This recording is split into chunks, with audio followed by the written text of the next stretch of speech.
mahirap talaga mamangka sa loob.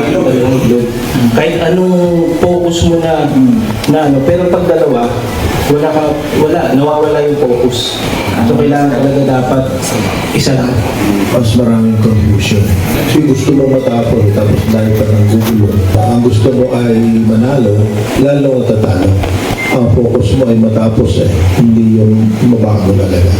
Sa mundong ito, sa mundong ginagalaw natin, maraming gumugulo sa atin, lalo na kung hindi tayo nakafocus kay Christ. Discipleship kasi is time consuming, madaming kailangan resources. So, komplikado siya. Kapag kanina ginagawa natin na sabay siya ginagawa. Napansin ko kanina, wala masyadong teacher. Meron pang ibang nagugulo, meron pang ibang sarcasm.